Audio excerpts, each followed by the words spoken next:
Now अब हम यहाँ पे डिस्कस करेंगे Newton's law of gravitation in vector form.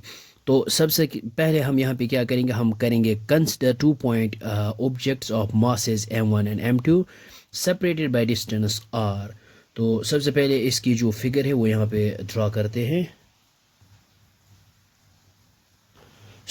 ये हमने यहाँ पे कंसिडर 2 पॉइंट मासेस की है और मान लेते हैं इसका जो मास है वो है m1 और इसका जो मास है वो है m2। और ये है यहाँ पे force of one due to two, force of attract gravitational force of attraction between from one due to two. और यहाँ पे ये है F force of attraction of two due to one. और ये है रेडियस, ये यहाँ पे है यूनिट वेक्टर, ये डायरेक्शन दिखाता है। ये है रेडियस फ्रॉम वन से लेकर टू तक और ये है रेडियस टू से लेकर वन तक।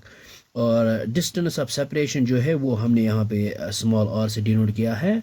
तो सबसे पहले हम यहाँ पे लिखते हैं consider two objects of masses m1 and m2 separated by distance, ये स्मॉल आर।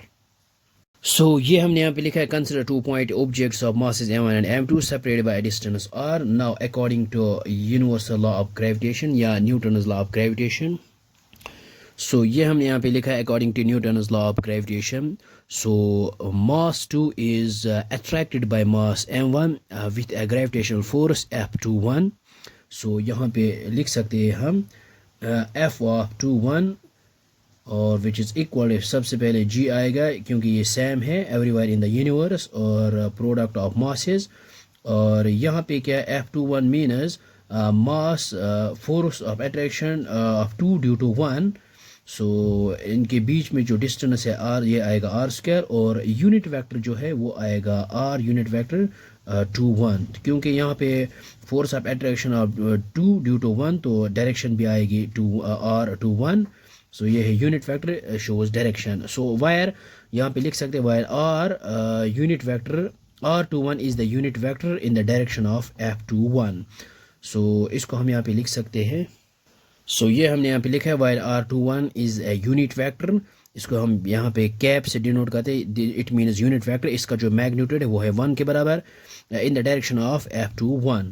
और इसी तरह के सेम हियर, ये जो है मास m1 is attracted by mass m2 with a gravitational force F12।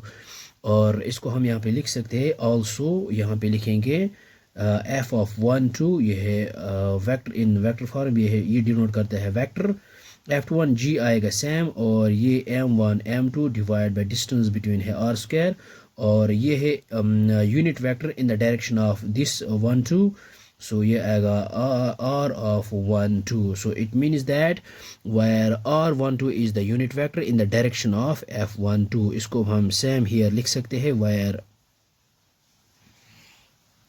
ये हमने यहाँ पे लिखा है where r12 is a unit vector in the direction of F12।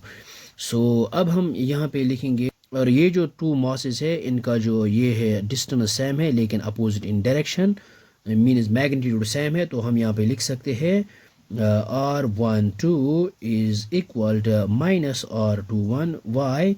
Because magnitude are equal लेकिन ये जो डायरेक्शन है वो है अपोजिट। यहाँ से 1 से लेकर 2 तक डायरेक्शन और यहाँ से 2 से 1। तो हियर ये नेगेटिव साइन जो है वो है इनका जो मैग्नीट्यूड है वो सेम है अपोजिट इन डायरेक्शन।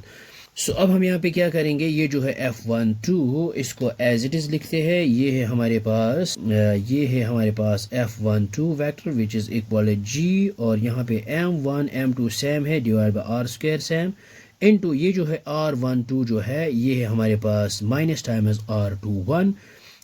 इसको हम यहाँ पे लिख सकते हैं minus times r21 unit vector. तो यहाँ पे इसको यहाँ पे लिख सकते हैं माइनस, इस माइनस को पहले लिखते हैं g, यहाँ पे आएगा m1 m2 divide by r square.